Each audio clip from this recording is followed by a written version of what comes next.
Oh, I don't want to call it a celebration. how quick time goes by. Yeah. Well, as everyone knows, my name is James Hilaire, Uncle Smitty to everybody.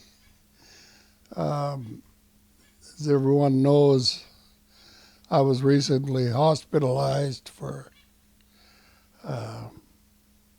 a bleeder that I had, ulcer. And I want to take this time to thank all the caregivers at St. Joe's and beyond. Uh, it, and I want to thank everybody for the prayers and good thoughts that came my way during my illness. I didn't realize how long I was in the hospital until I found myself so weak I couldn't even pull myself out of bed from not being mobile. But we got through this part. I want to speak to anybody that has any illness or anything. Listen to your caregiver. Listen to your doctor. Don't take it upon yourself to self-diagnose. I was in denial about my health until it really put me down flat on my back. Didn't know where I was. I didn't know anybody. And I just was out of it. And they'll tell you at the hospital I was out of it. And but the caregivers stayed with me. The doctors had done what they could, brought me back to where I am now. Whether I stay there is kind of up to me. If I follow the instructions that the doctors gave me, which I'm trying to do. It's hard for us old plugs to follow instructions. We're used to giving instructions. But it's really important to pay attention to the caregivers. And I want to thank Eden Health for their people that come out and helped us. I want to thank, of course, Father Pat Dewey. He's always there. And the rest of the prayer warriors. And I just can't say enough for the people that helped me through this crisis. And through it all, I managed to get my inoculations and both shots, which I'm thankful for. And I hope that soon this pandemic will subside and we can get back to as normal as we can. So once again, I want to thank everybody for the support, the good wishes in my recovery. I feel good today, probably because the sun's shining. My nephew come to visit. I'm just overwhelmed with the care the loving care that was given to me by total strangers. And like I said earlier, I didn't know where I was. I didn't know anybody. I was totally out of it for quite some time. It's about all I have to say right now. Once again, thanks to all the caregivers and my family. My family stood right by me with their support, their love. Right down to my great-grandchildren. I think that's what kept me going. Most of all is my great-grandchildren. I want to be around to watch them grow up. So it's about all I have right now.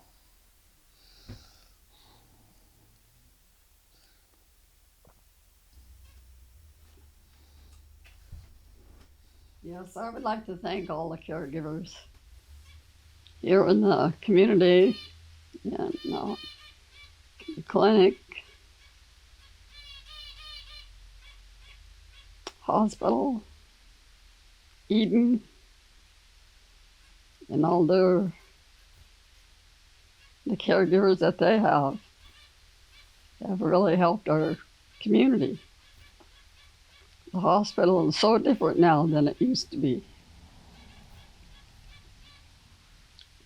I guess they realize they're human and they need help too. And it's hard for some people to get away from their job. Job comes first with most people, then family. But here in the community,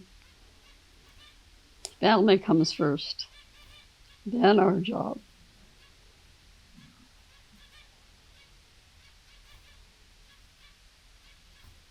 And the whole community is related to us one way or other. Extended family. We've had a lot of support from everybody. Some bringing us food, some bringing us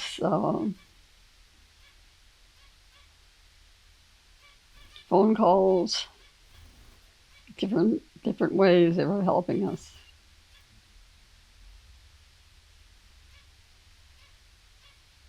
And it's really important with this virus that's going around to get your shots. Make sure you get your shots. Make sure you pay attention to who you're with and where you are. This is not over yet. It's going to be won't be over for a while. And it's easy to pass the viruses back and forth. I was told at one time that the germs that get in the air, they live for 9 hours after the person goes by. So you're not safe even though you think you're safe after being in a building or a car or anywhere you are. It takes time for those germs to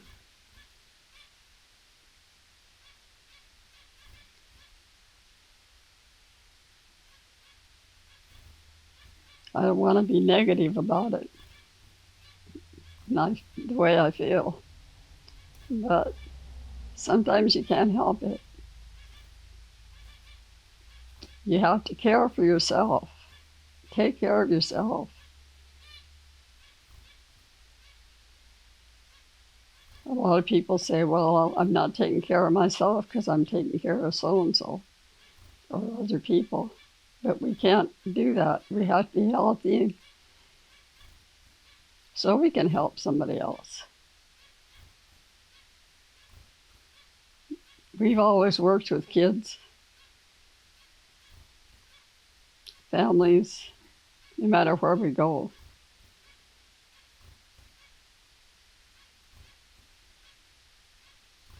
And that's where the tribe has to come back together. It's going to be through the kids.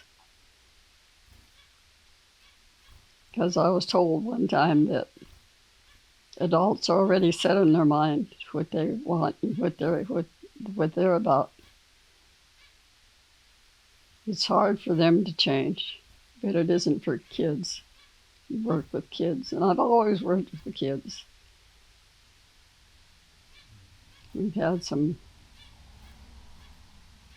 kids that haven't been loved, haven't been really cared for, but they learned how to overcome it by finding other people that care. Just like the caregivers were talking about with this virus going on. We had people coming and bringing us food because we were isolated for 14 days.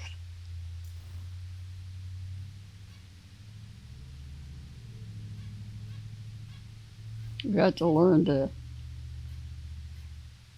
eat different kinds of food once we were isolated because we couldn't go out and get our food. Now it's different for us. And it was hard for us. Just like Uncle was saying, it's hard for us to ask for help.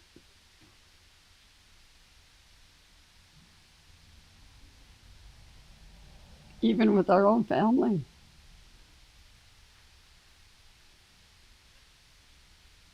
So I'm learning a little bit. I have somebody take my arm when I'm going somewhere, even if I don't need to have them take my arm, I'll put my arm out. So I'm learning that. My grandfather used to say, "You're not too old to learn."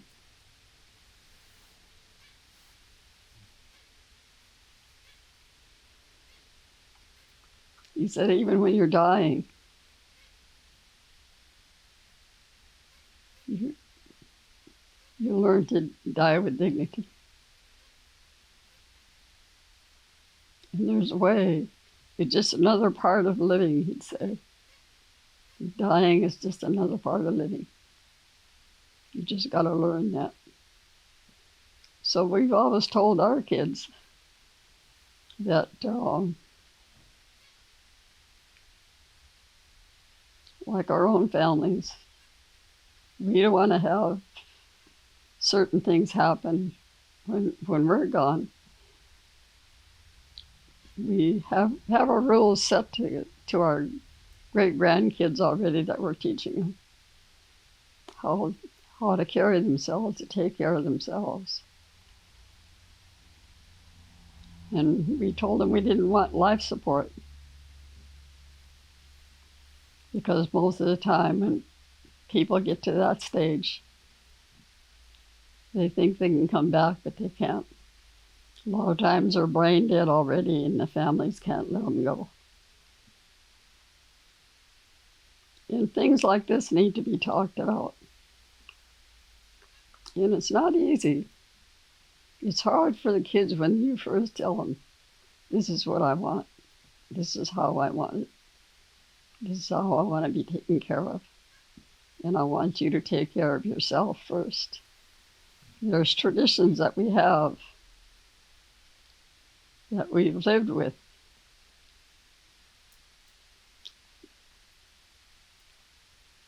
That we have to deal with even when we're leaving this world, moving into another part of our world. So we have to teach our children all these things. And for a while here, the families, because of the schools, churches, and different things that's happened to our people, that was taken away from us and we were forbidden to deal with that part. But now we have to bring it back so our families will be healthy again. Because we don't piecemeal each other. We don't piecemeal like most people do. We take care of the whole person, mind, body, and soul, spirit. That makes us whole. We can't just take care of one part of our body. We have to take care of our whole body. Take care of each other. Take care of self.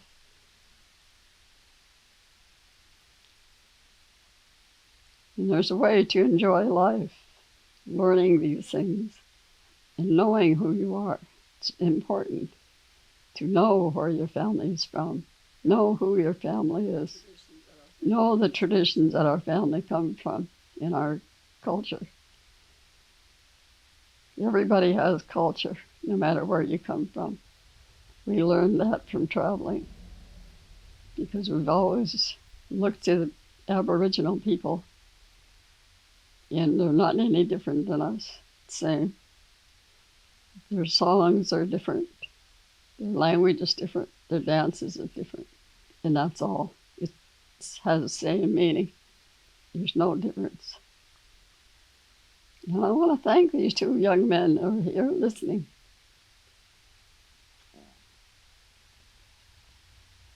Because that's how you're going to learn. My grandfather used to say, you can't let a day pass without learning something. Learn something. Learn something about yourself and the people around you. Your family. Family is really important. Friends. I want to thank Daryl for doing these things that he's doing to help. It's going to help. We need more. Thank you.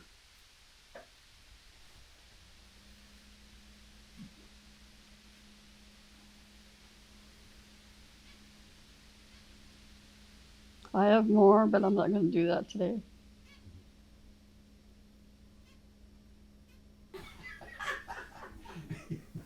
Get my head to fit in there. No, everything in focus. It's going like this. Bird thought it was funny. Yeah. I guess what I would say to the young people is what I said before. Take care of yourself. You only get one shot at life. So take care of it. You only get one body. Take care of it. And be mindful of those around you. You never know when someone might be needing a helping hand and not able to ask. I know for a man, for me, I've been independent all my life. And it's really hard for me to ask for help, even at this age. I'm not going to say how old I am, but I still hesitate to ask for help. And that gets me in trouble a lot of times with my health, with my physical, because I can't do the things I used to do. So if you see an older person struggling, give them a hand. When I was young man, we had a gang, and but it wasn't a bad gang. It was a gang that went around and helping elders with whatever they needed to do, whether they were help bring wood in. That back in them days, we had to pack water. A lot of ways to help. So always be willing to help. And someday that it's going to come around full circle. And you'll be the recipient of the help someday. I didn't know that. Nobody told me that.